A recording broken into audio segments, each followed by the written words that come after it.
Chodesh Tov ou Mevorach. Chodesh Kislev, Chag HaGeoula. On sait que Chodesh Kislev, c'est chez Chabad Bichlal, une date extraordinaire, un mois extraordinaire. Je leur ai raconté ça Shabbat. C'est que quand moi j'avais fait tchouva quand j'étais jeune, mon Rav il m'envoyait comme ça dans des yeshivot en expédition pour voir quel yeshiva j'allais choisir après l'école. Et il m'avait envoyé à Tzfat. Et à Tzfat, c'était la période de Kislev. Et je m'attendais pas à ça. Et d'un coup, j'arrive là-bas. Je connais pas c'est quoi un Farbrengen. Je connais pas c'est quoi une Idva de Tracidit. Et d'un coup, on me dit ce soir, Farbrengen. Farbrengen, ok, c'est quoi Farbrengen? On est tous assis, on fait des nigounis, on dit les chaïm, on parle de Torah. J'arrive, on passe une journée, on avait commencé à 6h du matin, on avait fini l'étude vers 7-8h du soir. On enchaîne Farbrengen jusqu'à 2h du matin. Premier soir, boum, j'ai compris que j'ai fait des heures sup. Je vais dormir le lendemain. Baruch Hashem, c'était juste avant, c'était Shabbat. Le lendemain, arrive Shabbat, on me dit Farbrengen, Shabbat Farbrengen. Ok, Farbrengen, Shabbat Farbrengen. On refait Farbrengen, ok, super. Après quelques jours que je suis là-bas, on me dit tête qui se lève, Farbrengen, c'est le Admour Emtsaï. Ok, Farbrengen. Yud qui se lève, aussi le Admour Emtsaï. Ok, Farbrengen. Ok, Farbrengen. Après, on me dit Yud Dalet qui se lève, le mariage du Rabbi. Je rappelle que Rosh Chodesh qui se lève, c'est un jour très important pour les Chassidim parce que le Rabbi, quand il a eu son attaque cardiaque, il est ressorti il a eu à Simchat Torah, en pleine Akafot. Le Rabbi, il a fini les Akafot en pleine crise cardiaque. Bon, ça, Bezrat Hashem, ça sera. Peut-être qu'il faudra dire à Malka d'organiser peut-être un Farbrengen par rapport à ça, parce qu'il y a une histoire extraordinaire derrière où le Rabbi prend le Sefer Torah, où le Rabbi veut aller faire le Kiddush, et les gens lui disent faut que tu te fasses hospitaliser, faut que les docteurs ils te vérifient. Le Rabbi il veut rien savoir. Il a fini toutes les Kafot de Simchat Torah et seulement après qu'il a fait le Kiddush et qu'il a goûté un mésonote, il a accepté, ou motzi, je ne me rappelle plus, il a accepté de commencer à se faire consulter et les docteurs à ce moment-là, ils ont dit que le diagnostic il était catastrophique. Et il y a eu des miracles sur miracles, des trucs de fou qui se sont passés. Et donc de Simchat Torah jusqu'à Rosh Chodesh Kislev de cette même année, les Chassim ne voyaient plus le Rabbi. Et Rosh Chodesh Kislev, le Rabbi il est ressorti. Donc c'était vraiment un jour de joie parce que pendant un mois et demi, ils étaient tous en angoisse de ce qui se passe avec le Rabbi. Donc c'est vraiment pour les Chassim une super soirée ce soir. Donc c'est pour ça qu'on fait Farbrengen. Donc je reviens, on s'était arrêté à Yud Dalet Kislev. On nous dit Yud Dalet Kislev, le mariage du Rabbi. Le mariage, c'est le jour où il a commencé vraiment à être. En fait, il a commencé sa préparation à devenir Rabbi. Parce que s'il n'était pas marié avec la Rabbanit Raya Mouchka, il n'aurait pas été Rabbi. Donc, après on me dit Yud tête qui se lève. La Rosh Hashanah Chassidut. Après on dit Chanouka. Je dis ouais, ça y est, hop. Je rentre à l'école. Tout ça pour dire qu'au Rachem, on est rentré dans Rosh Chodesh qui se lève et c'est un Zman extraordinaire au niveau des lumières, au niveau d'éclairer son entourage, au niveau de s'éclairer aussi soi-même. C'est pour ça que Bezrat Hashem, on va allumer Chanouka, les Chanoukiot. Alors d'un côté c'est extraordinaire parce que à Chanouka, on nous demande de faire Pirsou Manès, d'allumer l'extérieur. Mais d'abord, on te dit d'allumer à la maison. Et ça, c'est quelque chose de fondamental. Parce que souvent, les gens, ils oublient. On aime bien allumer l'extérieur. On aime bien illuminer à l'extérieur. Mais on a beaucoup de mal d'allumer et d'illuminer dans sa propre maison. Et c'est pour ça que le Rabbi, il te dit d'abord, allume la Chanoukia à la maison. N'oublie pas ça. C'est ça le concept. Et après, tu allumes partout à l'extérieur. D'ailleurs, il faut savoir que le Rabbi, Hanouka, il y avait deux contradictions parce que d'un côté chez Chabad on fait des Hanoukiot à Washington, à New York, à Paris, des Hanoukiot où on rassemble un maximum de monde, et d'un autre côté le Rabbi à Hanouka il allumait jamais de la Hanoukia à part au 770, mais avec du monde à la maison il allumait tout seul avec sa propre famille, avec les gens qui étaient très très proches, qui étaient avec lui dans la maison, et donc personne n'avait accès, personne ne pouvait voir vraiment le Rabbi allumer sa Hanoukia à la maison, justement pour nous faire comprendre ce système là. On doit toujours être des lumières allumées d'Afka chez soi. Ça, c'est pour un petit récapitulatif de Chodesh Kislev, très bref, très rapide. Mais dans Hashem, les prochains shiur, on parlera peut-être des dates qu'on vient de stipuler. Mais aujourd'hui, on va parler d'un sujet qui est super intéressant parce que c'est le sujet de notre vie. Et je pense que c'est ça la vraie réussite d'un homme. C'est l'éducation, mais pas seulement l'éducation de nos enfants, parce que quand on parle d'éducation, tout de suite on pense aux enfants. Il y a déjà sa propre éducation, il y a aussi l'éducation de tous les gens qu'on va fréquenter, de tous les gens qu'on va avoir autour de nous. Et on a fait des shiurim l'année dernière sur l'éducation, on a parlé de quand il faut faire des compliments, comment il faut faire les compliments, quand donner des principes, des cadeaux aux enfants, quand il faut mettre des limites, quand il faut faire des remontrances, comment faire des remontrances. On a parlé de tous ces sujets-là. C'est très technique. Mais en fin de compte, qu'est-ce qui se cache derrière l'éducation? Pourquoi on veut éduquer nos enfants? Pourquoi on veut éduquer une génération? Juste pour pouvoir perpétuer ce qu'on est. Pour pouvoir perpétuer notre émouna, notre foi, notre enthousiasme, notre Torah, nos mitzvot, notre comportement, notre vision. C'est le pourquoi en réalité on essaye d'éduquer. On veut juste qu'il y ait une continuité de tout ce que nous on a acquis durant notre vie. Et donc automatiquement quand on a des juifs pratiquants, religieux ou tout simplement juifs, on n'a qu'une envie, c'est que nos enfants soient dans le chemin. Peu importe si on est loin ou proche, on ne sait pas qui est vraiment loin et qui est vraiment proche, on aimerait tous au fond de nous que nos enfants soient toujours dans le chemin de Torah ou Mitzvot. Sans parler des tendances, sans parler comment, le but principal dans notre tête, c'est que nos enfants ramènent des maris ou des femmes, Bezrat Hashem, qui sont aussi Iré Shamaim, Torah ou Mitzvot. C'est ce qu'on se souhaite, et c'est ce qu'on souhaite, et c'est ce qu'on rêve en réalité. Et c'est pas si facile, et c'est pas si simple. Maintenant, juste pour comprendre, dans la paracha de cette semaine, on va parler d'un homme extraordinaire. Cet homme-là, il s'appelle Yitzhak. Et étrangement, Yitzhak, si vous posez la question à n'importe quelle personne dans la rue, vous lui dites, dis-moi, grâce à qui on est là? Entre Abraham, Yitzhak et Yaakov. Tout le monde va te répondre soit Abraham, soit Yaakov. On va dire Abraham le premier, Abraham les Nissionot, Abraham la Emouna, Abraham le Messirut Nefesh, Abraham, ben c'est Abraham le père, c'est lui qui a découvert, c'est lui qui a dévoilé, ce qui s'appelle un Dieu contre tout le monde. Il y en a qui vont te dire Yaakov, lui il a eu 12 tribus, 12 enfants, le Ham Israël, il s'appelle Israël, Béné Israël. Mais très rarement si tu dis grâce à qui on est là, grâce à Yitzhak. À part Madame Lévy. Oui. Très rarement, les gens vont répondre Yitzhak. Et pourquoi très rarement on va répondre Yitzhak? C'est pourtant le patriarche qui a vécu le plus longtemps, 180 ans. Et c'est celui qu'on parle le moins. Et pourquoi je dis c'est celui qu'on parle le moins? Parce que c'est celui qui a le moins de parachutes qui lui appartiennent. La paracha de cette semaine, ça lui appartient. Toldot. D'ailleurs, c'est très étrange, parce que la seule paracha dans toute la Torah qui s'appelle Toldot, les descendances, la continuité, les dérivés, ce qui découle de lui, la seule paracha où on donne ce titre-là, c'est pour Yitzhak. Ni pour Abraham, ni pour Yaakov, et ni pour personne d'autre. Alors c'est vrai qu'il y a la paracha de Noach où il dit « Et les Toldot Noach ». À la fin, on va voir, à la fin de la paracha, on va voir « Et les Toldot », mais c'est dans la paracha, c'est pas le titre de la paracha. Là, on donne le titre de la paracha d'Avka à Yitzhak. Et ce qui est encore plus étrange, c'est que si tu regardes bien, on ne parle pas beaucoup de lui dans la Torah. On va parler beaucoup d'Abraham. Même le Nisayon de la Hakeda, même quand on va prendre Yitzhak pour le mettre au sacrifice, on met qui en avant? Abraham. Waouh, il était âgé, il a attendu des années, et pourtant Dieu lui a dit, et il l'a pris, et il l'a mis, et il voulait le faire de toutes ses forces, et même quand Dieu lui a dit arrête-toi, il voulait quand même faire le sacrifice. Même la Brit Mila, quand il a écrit qu'il a fait la Brit Mila toute sa maison, il a écrit qu'il a fait la Brit Mila. Mais de qui on parle? On ne parle pas de la Brit Mila de Yitzhak. Pourtant, on aurait pu faire une paracha de 8 jours. C'est un bébé. C'est le premier qui a fait aussitôt la Brit Mila. On ne parle pas de lui.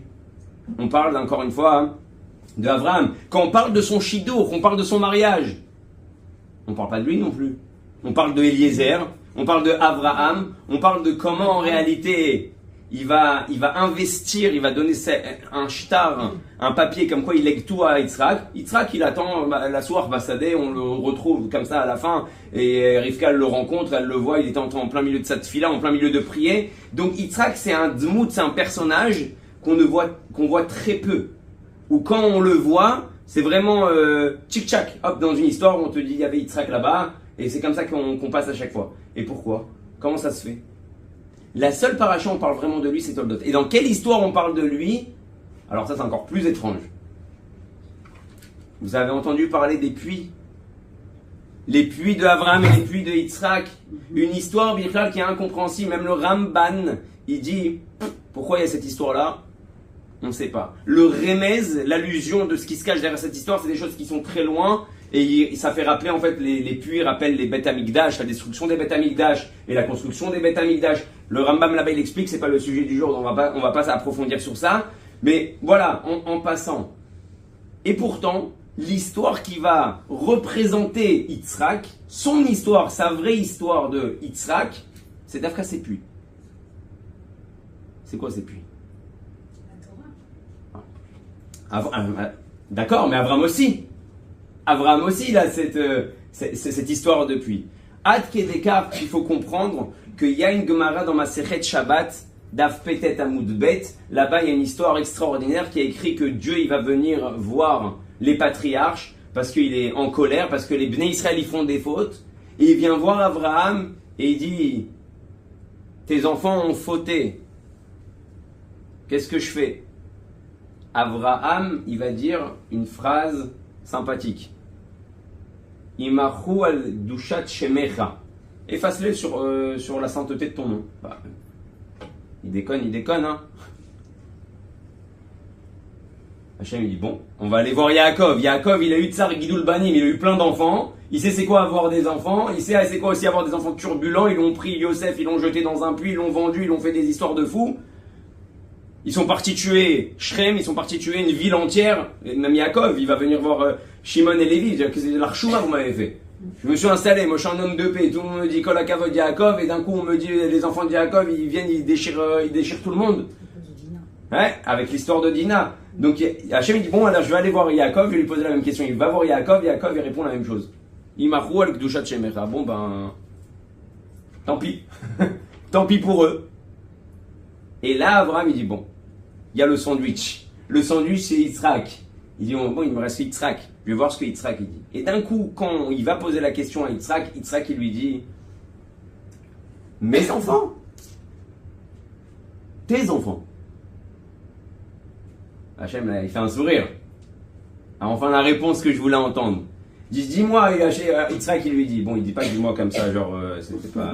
Mais il lui dit, dis-moi, Kadosh Baruchou, à Arsinaï, quand ils ont pris la Torah et qu'ils ont dit Naase Venishma, t'as pas dit Beni Bechori Israël, t'as pas dit, ah, voilà mon peuple aîné. Les Bnei Israël, c'est mon peuple aîné. T'as pas tout le temps fait des valeurs, t'as pas évalué Israël comme le meilleur des peuples. Pitom, qu'est-ce qui se passe? Alors là, Yitzhak qui commence à rentrer en négociation avec Hachem. Et là, il dit un truc super intéressant. Il dit attends, combien sont la vie d'un homme? 70 ans, comme il dit David Ameller, chez Vimshana, Bigvorot, Shmonim Shana, 70, 80. Il dit donc la vie d'un homme c'est 70. Yitzhak il lui dit déjà, viens, on prend la moitié de la vie d'un homme, c'est la nuit. Ouais, donc il reste pas. Déjà, il dit non. Il dit il y a 20 ans, les 20 premières années, tu peux pas les punir. Jusqu'à la certaine maturité, c'est 20 ans, t'enlèves 20 ans. C'est pour ça qu'il y a écrit qu'à partir de l'âge de 20 ans, un homme il est bar onachim, on peut le punir. Parce que combien même il est bar mitzvah, on le considère comme un adulte, on considère que sa tête, son cerveau n'est pas assez développé pour comprendre qu'est-ce qui est bien, qu'est-ce qui est mauvais. Donc qu'à l'âge de 20 ans, d'après la Torah, la personne elle se rend passible de punition. Donc déjà, il dit viens, on efface les premières 20 années d'un homme. Il reste 50 ans. Dans les 50 ans, la moitié c'est de la nuit. Il fait pas grand chose. Donc il reste 25. Dans les 25, viens on prend tout le temps où il est au travail, à la tfila, il se douche, il mange, toutes ses préoccupations personnelles. Il reste 12 ans et demi. Il dit tu peux pas effacer 12 ans et demi. C'est rien 12 ans et demi sur 70 ans. Et là Yitzhak il dit à Hachem, si tu veux on fait moitié-moitié. Moi et toi on prend moitié-moitié. Et il dit à Hachem, mais si tu veux pas, eh ben je prends tout sur moi. Mais comme je prends tout sur moi, hein, j'ai fait la Hakeda, donc tu es obligé d'effacer. N'oublie pas, j'ai fait la Hakeda. J'étais prêt à me mettre en danger, j'étais prêt à effacer ma vie pour toi. Donc en réalité, tu dois comprendre une chose toute simple, c'est que si tu veux que je prenne sur moi toute cette Nekuda-là, tu dois absolument effacer toutes les fautes du Ham Israël. Et là, il y a écrit que les Nevi'im, ils disent tout ça, que le Ham Israël, quand les patriarches, les trois, ils vont se lever, on va regarder Yitzhak, on va lui dire qui ata avinu. C'est toi notre père. Parce que Abraham, lo yadanu, il s'est pas souvenu de nous. Et Yaakov, lo yakirenu. Il nous a pas reconnus. Donc Abraham et Yaakov, ils nous ont, Kivyachol, d'après ce midrash là, d'après cette Gemara là, ils nous ont oubliés. Alors que Yitzhak, il s'est battu pour qu'on reste là. Et c'est pour ça que quand ils vont se lever, Mashiach va venir. Sur qui on va mettre le doigt, on va dire qui ata avinu, c'est toi notre père, c'est Yitzhak. Ah, Yitzhak il parlait avec Dieu? Oui, ça c'est. Ouais, non, ça c'est. Maintenant, là, ils parlent même maintenant, ils parlent ensemble. Mais la Nekuda, elle est quoi? La Nekuda, elle est comme ça. C'est que si Yitzhak, il est une dmout si importante, pourquoi on en parle si peu?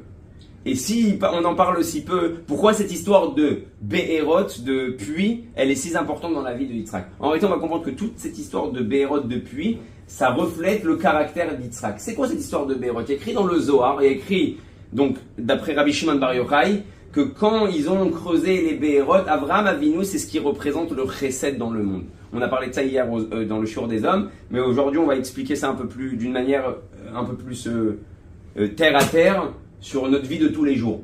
Abraham, son rôle c'est peace and love, son rôle c'est chesed, il donne. Sans faire attention, c'est qui le Kéli. Le Zohar, il va dire une phrase, il va nous jeter une bombe, il va dire Abraham, c'est un personnage, un dmout, qui était en fait passagère. Abraham, quelque chose de passager? Oui. Le Zohar, il dit Abraham Avinu, quand il est niftar, quand il est parti de ce monde, les gens sont redevenus ce qu'ils étaient avant de faire tchouva avec Abraham.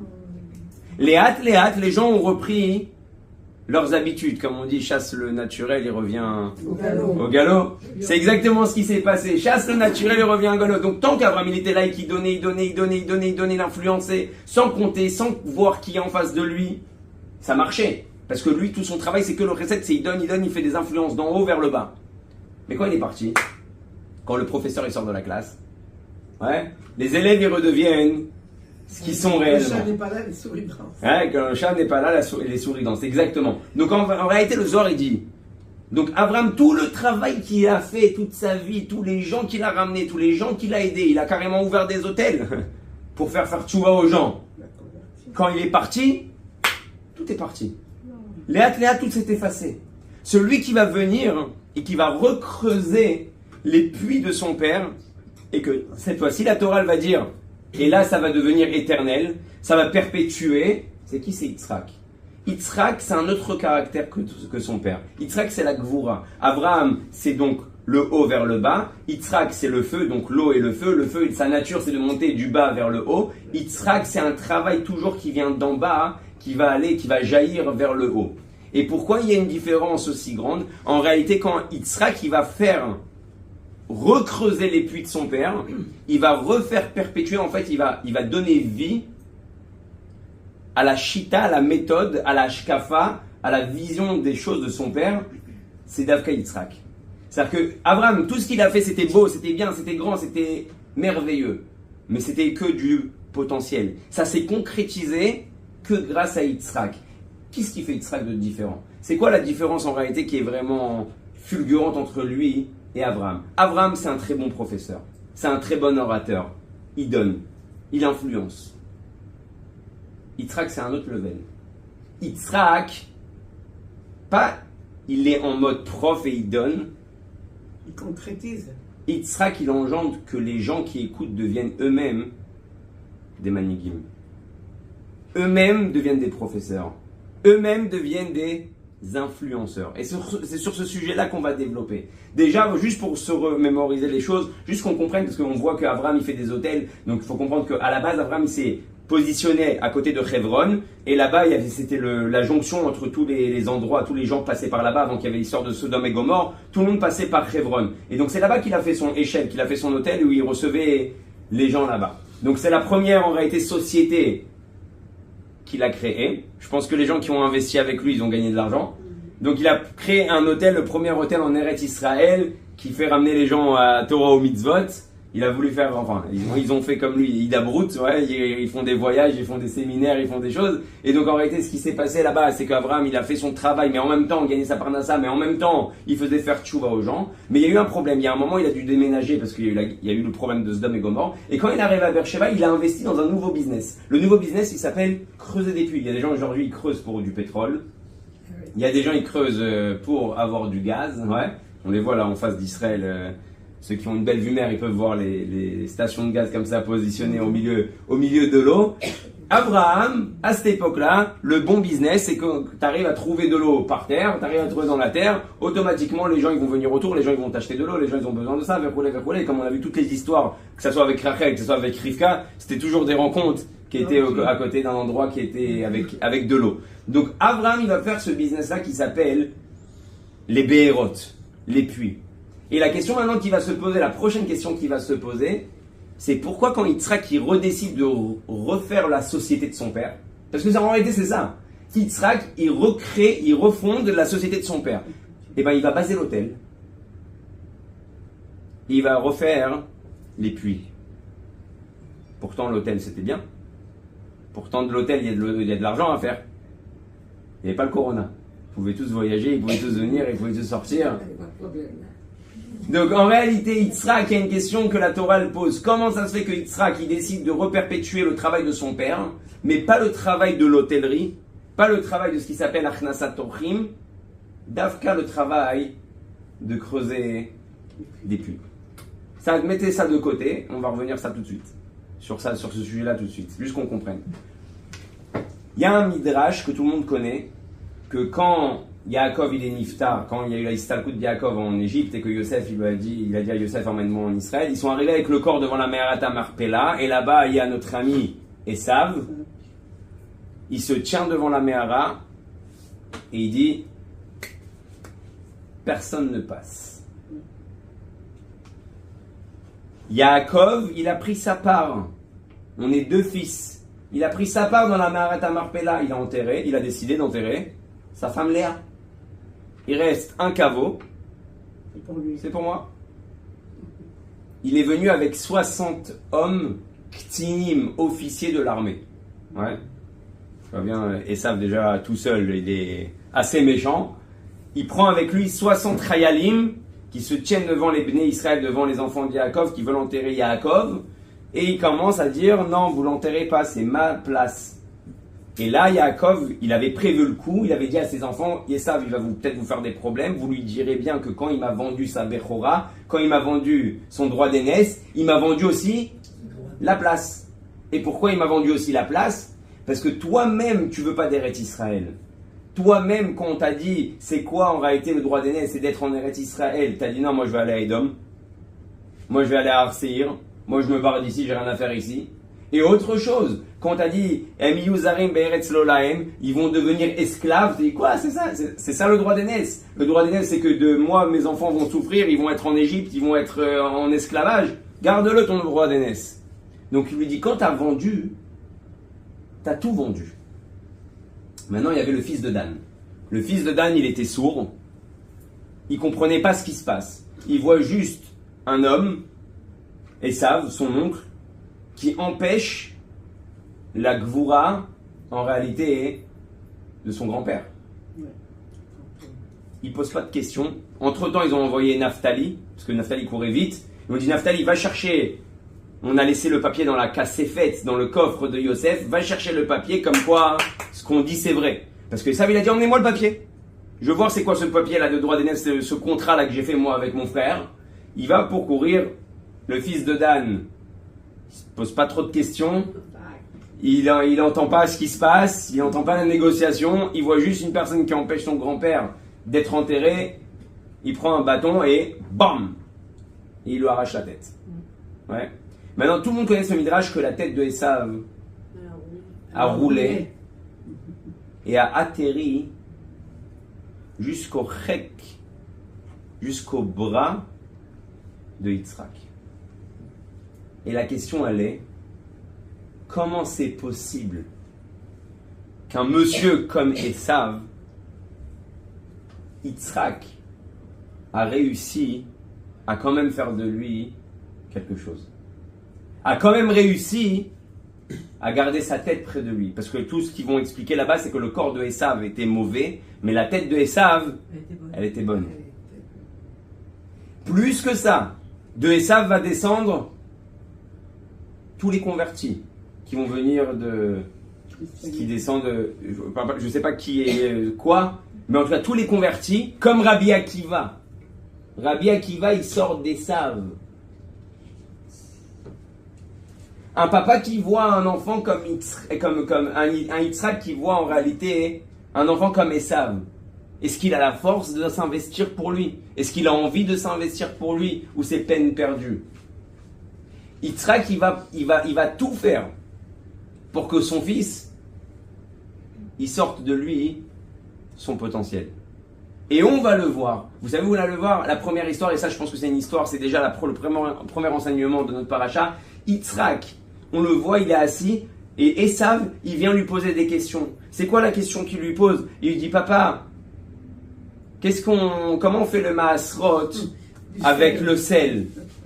Tout le monde sait qu'on ne fait pas le maaser sur le sel. Pourtant, Yitzhak, il écoute. Il pourrait lui dire, mon fils, arrête de m'embrouiller. Mon fils, il lui dit, qu'est-ce que t'as pris aujourd'hui à la yeshiva? Ouais, comment on prend le maaser du sel?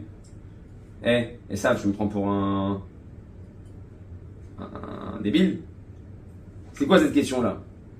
Bon, vas-y, va trouver une bonne question et viens me la poser. Et ça, et Yitzhak, il dit, waouh, super question. Mais c'est pas mytho, hein.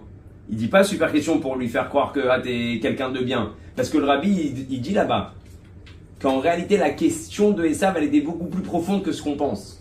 Esav, il lui a dit, tu sais papa, quand tu prends un aliment, quand tu prends un ma'achal, quand tu prends quelque chose, quand tu rajoutes du sel, il vaut plus cher. Bien sûr. Un plat assaisonné, c'est pas comme un plat pas assaisonné. C'est sûr. Il lui dit, un plat quand on te le sert au restaurant, pourtant c'est de la salade, mais on t'a mis des petits ingrédients à l'intérieur, c'est plus le même prix, ouais. Il dit, si maintenant quelqu'un il aurait pris du sel et il l'aurait mis sur quelque chose, et grâce à ce sel-là, la chose elle a pris plus de valeur. La question d'Esav, elle est fut-fut, elle lui dit, est-ce qu'on doit donner le maaser comme l'aliment initial, ou est-ce qu'on doit le donner maintenant combien il vaut grâce au sel? Alors, je ne rentre pas dans cette sikha-là parce que c'est une sikha extraordinaire, mais Yitzhak nous enseigne quelque chose de fou. On se pose la question on voit Rivka, elle veut pas qu'il lui donne les brachot.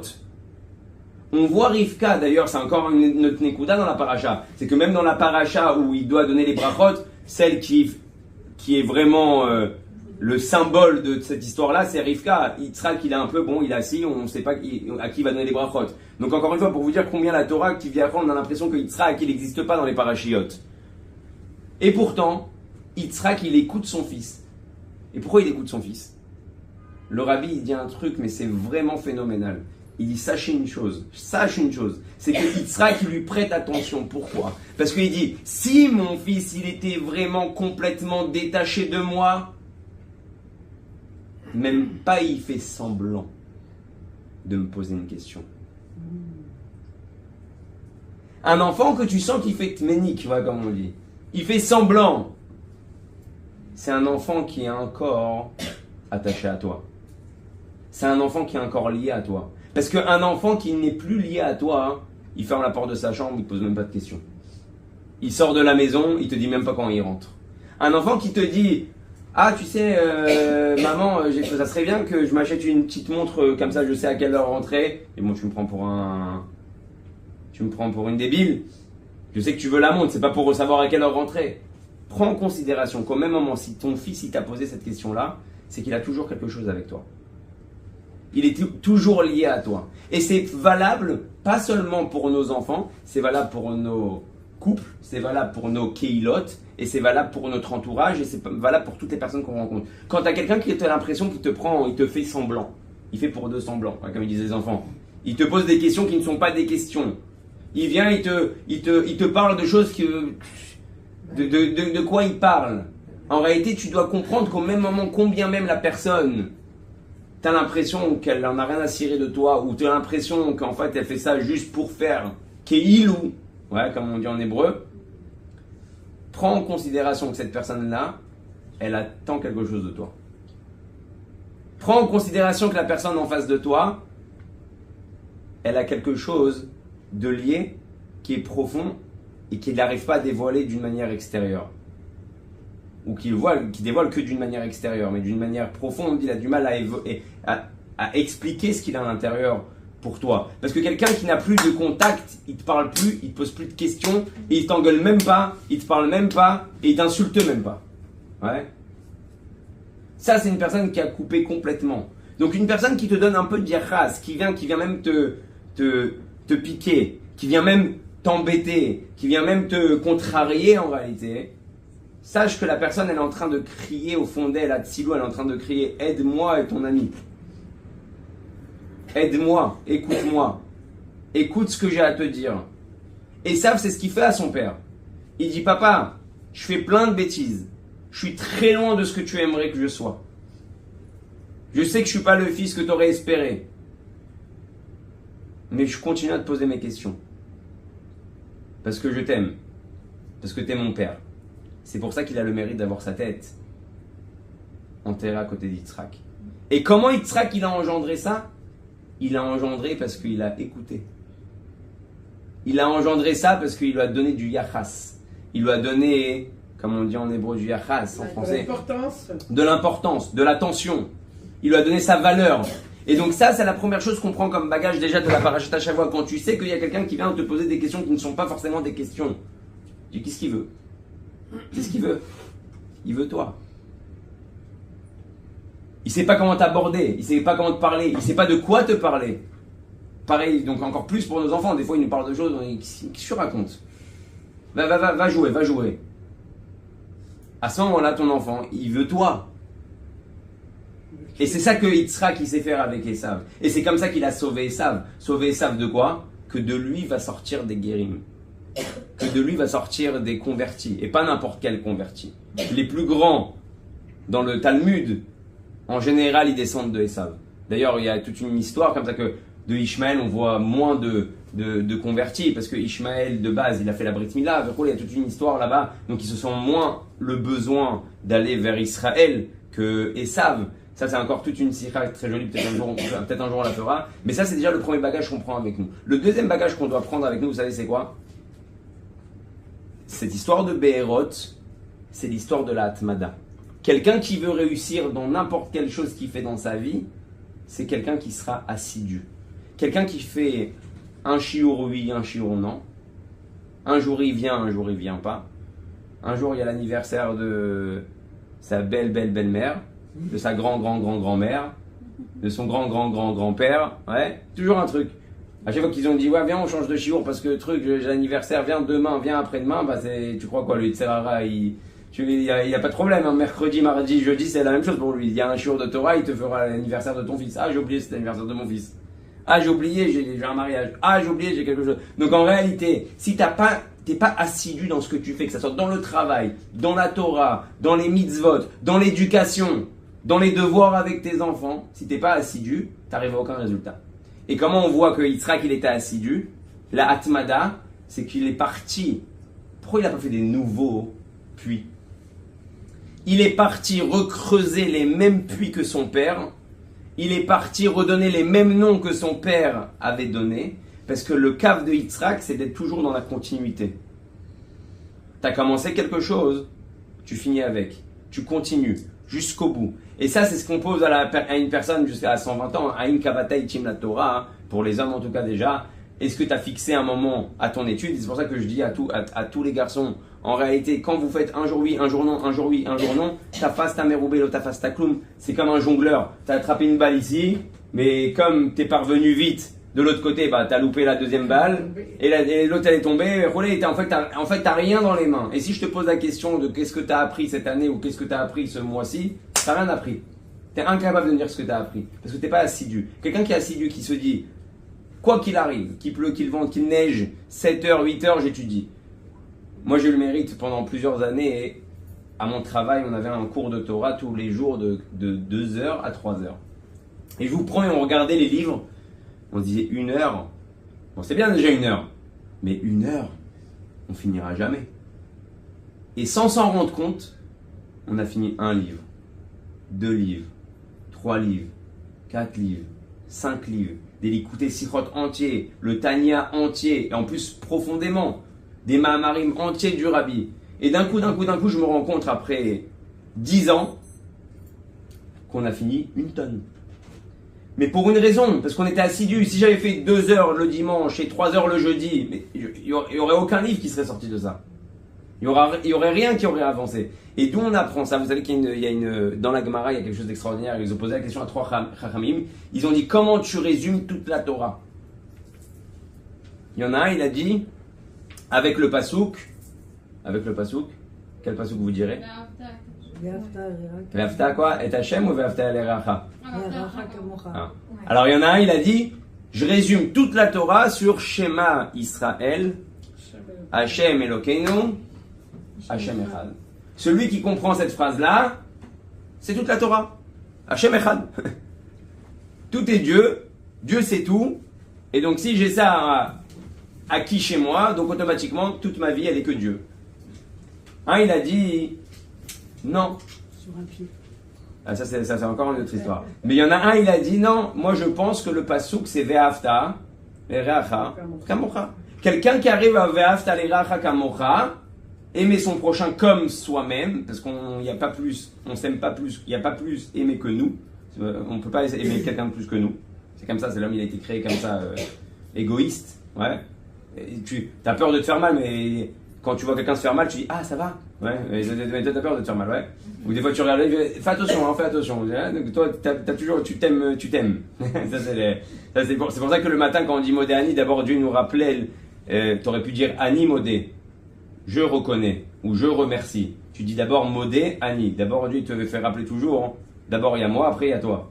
Ouais, parce qu'on a un automatisme toujours de se mettre en avant. Donc si tu arrives à ce niveau-là de Ve'afta l'eracha kamocha, c'est que tu as compris ce que la Torah attend de toi. Pourquoi dans le Ve'afta l'eracha kamocha, c'est la preuve que tu as compris que la Torah, que tu as compris toi la Torah et ce qu'elle attend de toi. Parce qu'en réalité, tout le but d'un homme, c'est de faire dévoiler sa neshama, donc son spirituel, sur son matériel, le corps. D'ailleurs, le chibour de Yitzhak et Rivka, c'est exactement le chibour de la neshama et le corps. Et c'est pour ça qu'Abraham, il a investi autant d'argent dans le mariage de Yitzhak et Rivka, parce que ça va être le mariage de tout le Ham Israël, où le Ham Israël va devoir faire toute leur vie le chibour entre la neshama et le corps, la mitzvah, la Torah avec le matériel avec le spirituel, et c'est ça qui représente en fait Rivka et Yitzhak, et c'est pour ça qu'Abraham il met le paquet dans le mariage, parce qu'il dit ça c'est le mariage de tout le Ham Israël. Si ce mariage il se passe bien, alors c'est bon, le Ham Israël ils pourront travailler correctement. Donc juste pour revenir à ce qu'on est en train de dire, Ve'afta l'eracha kamocha, tu peux aimer quelqu'un que quand tu as dévoilé ta neshama. Parce que si tu restes dans le mode corps, dans le monde matériel, automatiquement tu peux pas aimer ton prochain comme toi-même, parce qu'il est différent. Et c'est où qu'il y a des différences? Dans le corps. Dans la neshama, il n'y a pas de différence. On est tous une même neshama. Donc la preuve que tu as compris la Torah, c'est quand tu aimes ton prochain, comme toi. Si tu n'as pas compris ça, c'est que tu n'es pas conscient que la personne qui est en face de toi, c'est la même neshama que toi. Et donc c'est que tu es quelqu'un de très matérialiste. Donc c'est pour ça qu'en réalité, Ve'afta l'eracha kamocha, c'est le siman, c'est le signe que c'est bon, la Torah elle est acquis chez toi. Si tu n'as pas ça, tu peux être le plus grand des raves, tu peux étudier toutes les Gemarot, toutes les Mishnayot. Si tu vis pas en mode de Ve'afta l'eracha kamocha, tu es toujours en mode gouffre, tu es toujours en mode corps. Et là, il y aura toujours des différences. Et tout le but de pourquoi tu es venu dans le monde, c'est pour dévoiler qui tu es et qui est en face de toi. Et vous deux, vous êtes un. Si tu arrives à voir ça, quand tu parles à quelqu'un, c'est que tu es quelqu'un de très spirituel. Si tu arrives à ne pas voir la différence entre toi et la personne qui est en face de toi, parce que vous êtes une entité, c'est que c'est bon, la Torah chez toi, elle est comme il faut. Si tu as encore cette différence-là, alors tu peux étudier. C'est que la Torah, elle est très chitzonite, elle est très extérieure à ta vie. Et pourtant, dans cette Gemara-là, on nous dit, non, c'est pas le pasouk qui représente le Ham Israël. C'est pas ça qu'il faut. Enfin, ça aussi. C'est quoi le principal?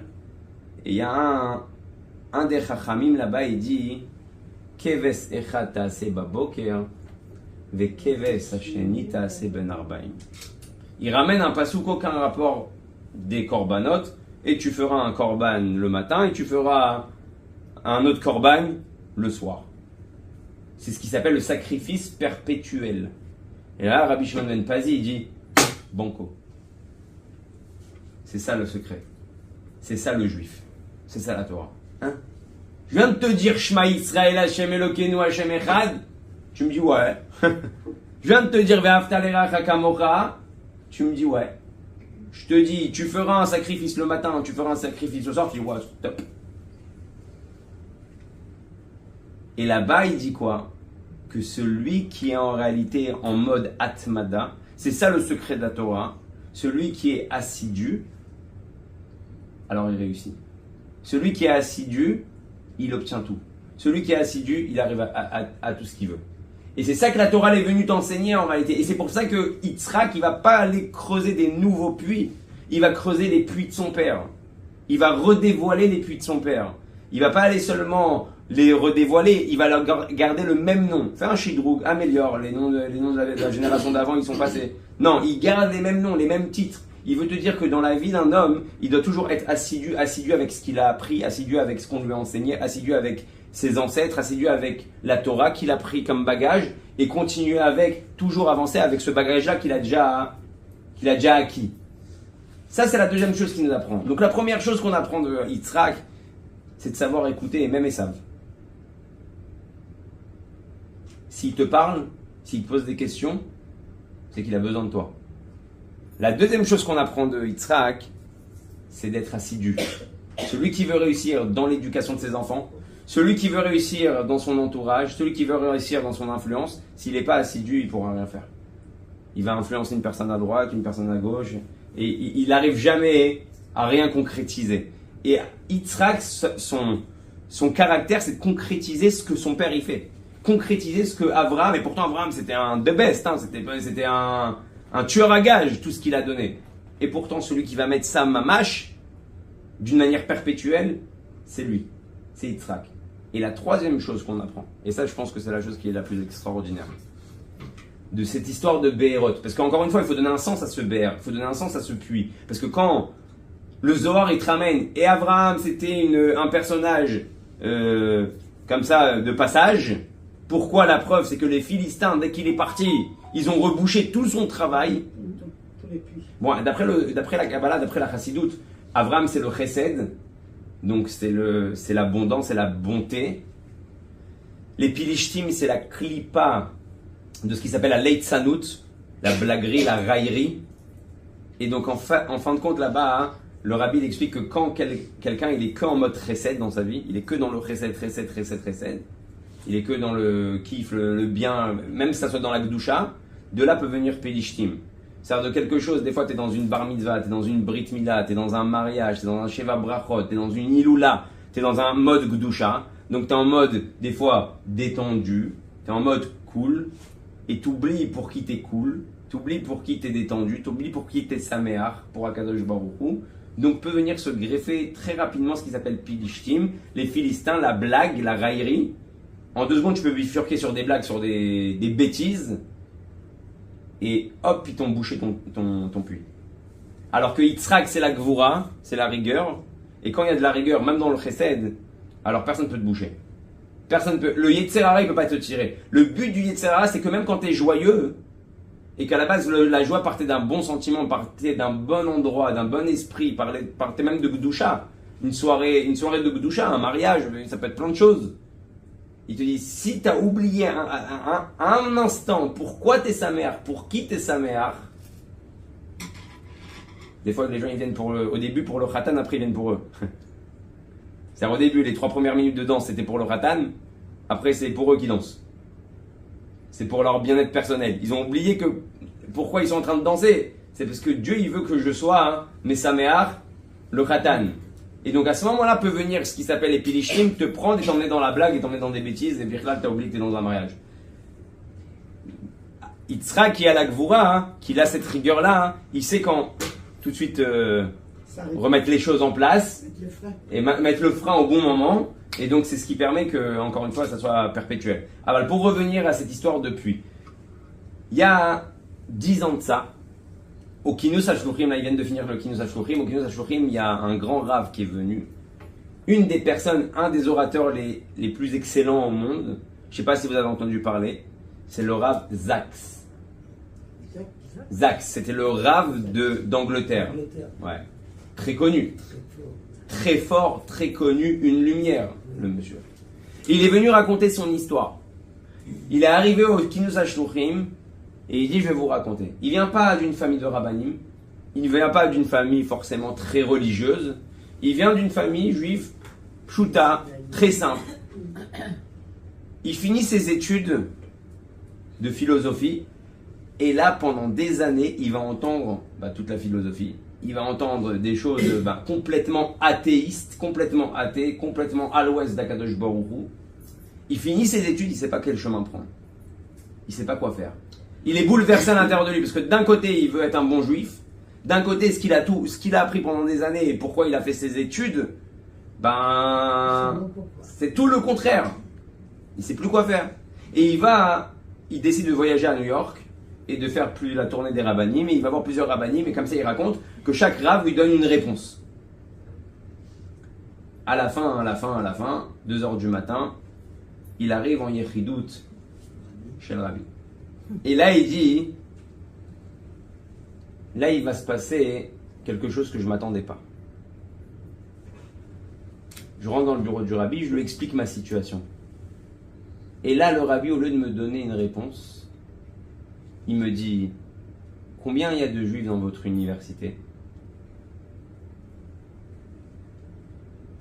Il ne comprend pas la question. Il dit, je ne sais pas, il y a des juifs dans mon université.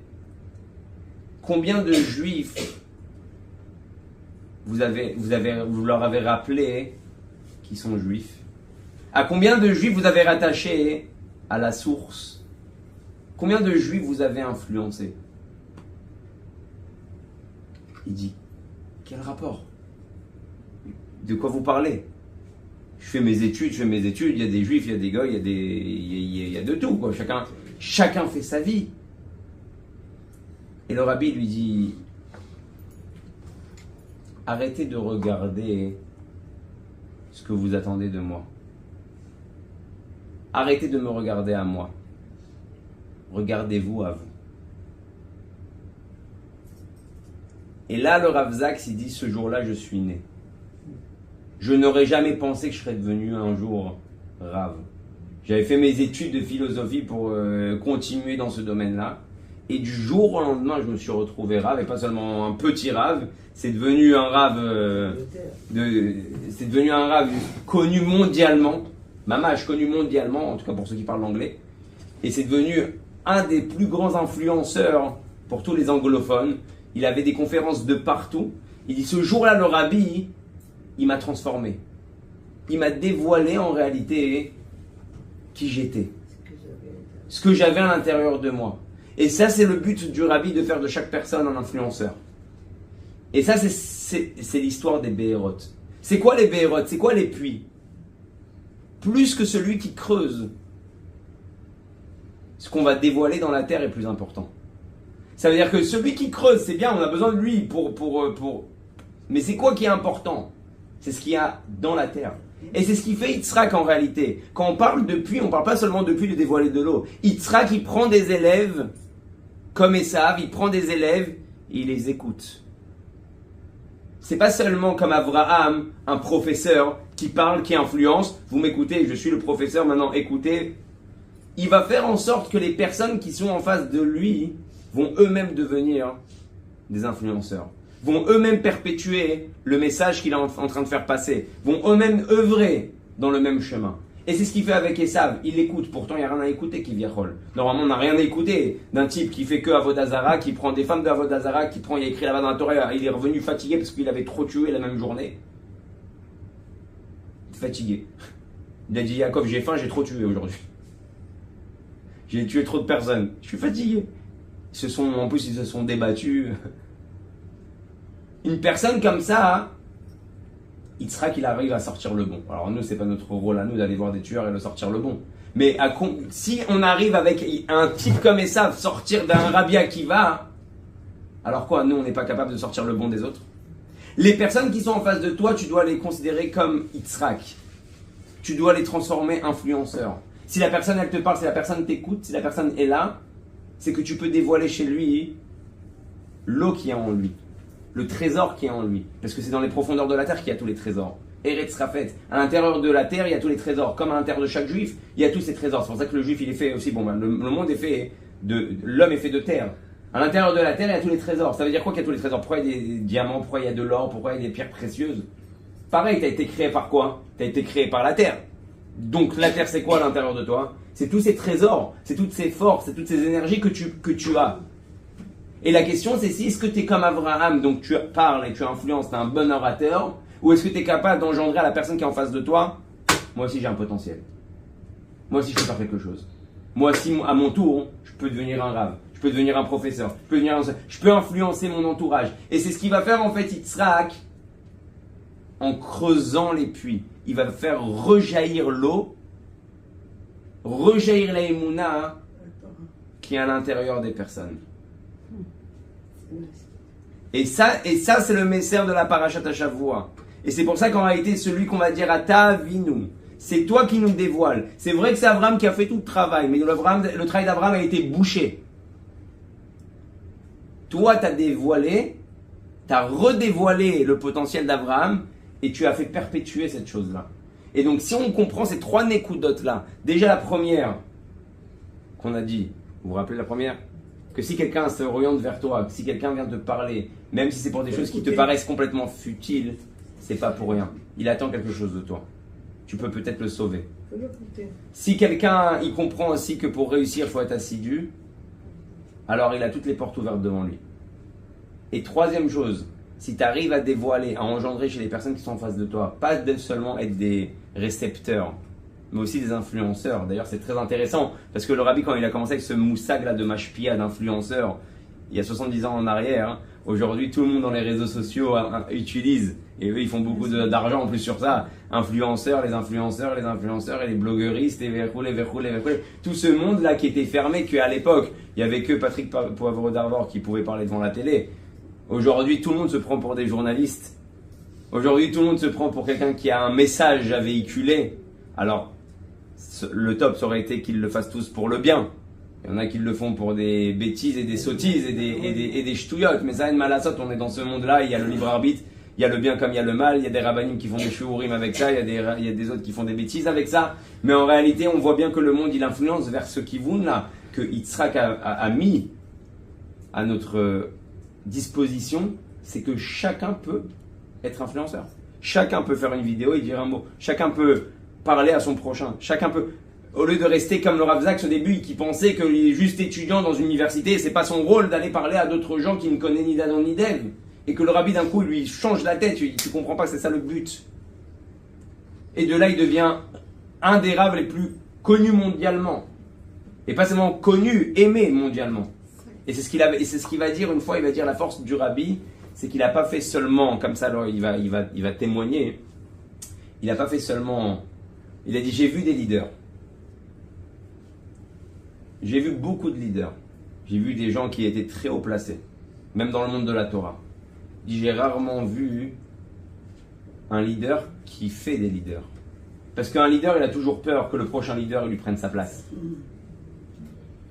Il a toujours peur que celui qu'il est en train de faire grandir, c'est celui qui va le Pac-Man, qui va le bouffer. Il dit le rabbi, pas seulement il n'avait pas peur, il a fait de tout celui qui passait devant lui un leader, dans son domaine, dans son travail, dans son entourage, dans sa maison, dans un bet rabat, dans une shlichut quelconque. Donc on comprend comment le rabbi a réussi à prendre des couples qui sont tout jeunes, qui viennent de se marier et les envoyer à perpète, et que les types ils disent ok. Parce qu'il a dévoilé chez eux comme Yitzhak le puits. Il a creusé chez eux, il a ouvert le puits, et ce qui jaillit, c'est de l'eau. Donc quand le rabbi prend un couple et qu'il lui dit tu peux le faire, tu es capable de le faire, c'est le pourquoi tu es là. Ça devient un puits qui jaillit. Juste pour finir avec une petite histoire. Cette histoire-là, elle est exceptionnelle. C'est l'histoire d'un prof. Ouais. Un prof qui s'appelle Alexander Binoun. Ce prof-là, il écrit au rabbi. Et pourquoi il écrit au rabbi? Malheureusement, d'un coup, il a perdu sa voix. Il a perdu sa voix. Donc quand tu es prof, ouais, perdre sa voix, c'est un petit souci quand même, ouais. C'est un gros souci. Il écrit au rabbi, là-bas il explique pourquoi Dieu il m'a fait ça. Toute ma vie, tout mon but c'est l'enseignement, c'est l'éducation, et je comprends pas pourquoi Dieu m'a enlevé la parole et je peux plus parler, c'est un gros problème. Bon, le rabbi le réconforte et lui souhaite le réfoua chez les mains, il lui dit que tout se passera bien. Et là il dit, mais comme vous m'avez posé la question, j'aimerais relever un point. Il dit, vous savez pourquoi Dieu il vous a enlevé la voix? Pour que vous puissiez, pour le moment, laisser place aux élèves qui vont eux-mêmes faire les cours. Et le rabbi lui dit, si tu avais gardé ta voix, ces élèves-là n'auraient jamais su qu'ils sont capables de faire quelque chose. Et maintenant que tu as perdu ta voix et que tu vas utiliser les élèves en leur disant, viens maintenant au tableau, viens lis ça à voix haute, viens explique à tes camarades parce que tu peux plus parler à voix haute, tu as du mal à parler.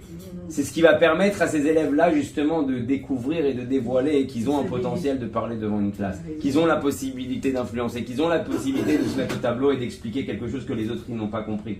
Donc il lui dit, t'inquiète pas, tu vas retrouver ta voix, mais pour le moment, Dieu il te l'a enlevé pour laisser la place à d'autres qui doivent influencer. Formidable. Et donc si on comprend ça, croyez-moi, on peut faire de nos enfants des lumières, on peut faire de notre entourage des lumières, on peut faire de nous-mêmes, c'est très important aussi, des lumières. Parce que si tu crois en toi, si tu sais que toutes ces forces-là, bien sûr, pas avec de la gava et de l'orgueil, si tu sais que c'est Dieu, il a mis à l'intérieur de toi ces trésors-là et que tu dois les exploiter, comme il a fait Yitzhak avec ses fameux puits. Maintenant, on comprend que les puits dans la paracha, c'est pas juste une petite histoire de creuser et de se disputer avec des Philistins, ouais. C'est un but bien profond de nous dévoiler, de savoir qui on est réellement. Si on va commencer un peu à creuser chez nous, chez les autres et tous ceux qui nous entourent, t'as Minouli qu'on sera des lumières et eux-mêmes seront à leur tour des lumières et le monde quand il est éclairé, ben Mashiach il arrive. Amen.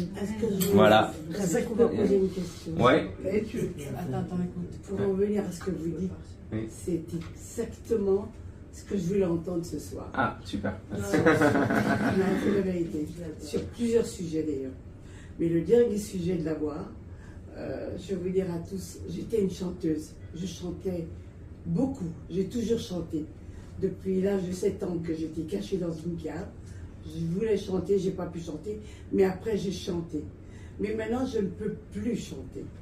Mais je laisse la place aux autres pour écouter moi les autres chanter. Je les laisse chanter. Et grâce à ça, maintenant ils savent qu'ils savent chanter. C'est exactement tout ce que vous avez dit, c'est tout ce que vous dites ce soir est ressorti chez moi. Parce que j'ai eu encore un deuxième exemple. Tu m'excuses, mesdames. Non, au contraire. Un deuxième exemple. C'est une femme qui se donne à fond, qui nous fait la peinture. Je vous donne un exemple, elle nous fait la peinture. Elle est un peu spéciale, cette femme-là, mais elle a quelque chose en elle d'extraordinaire. Et je voulais lui dire, et je lui dis pas, je vais lui dire, pourquoi pas. Et je lui ai dit ce qu'elle valait, parce que elle est bénévole dans beaucoup de choses. Et dans le bénévolat, il y a des hauts, des bas, des moins hauts, des moins bas. Il y a de l'ingratitude, il y a plein de choses. Exactement. Et j'ai voulu lui faire comprendre qu'elle était forte. J'ai pensé que je ne voulais pas te déranger. Continue. Je voulais lui dire que... Je voulais lui expliquer ce qu'elle fait, c'est formidable. Il faut qu'elle continue à supporter et à... Moi, j'ai bien une petite goutte. Tu veux? Aussi. Allez, d'accord. Moi, je pas beaucoup. Dani, tu sais ce que je bois. Je voulais te donner la forme après. Mais je suis très contente d'être venue ce soir avec ma fille. Moi aussi, je suis content d'être venu.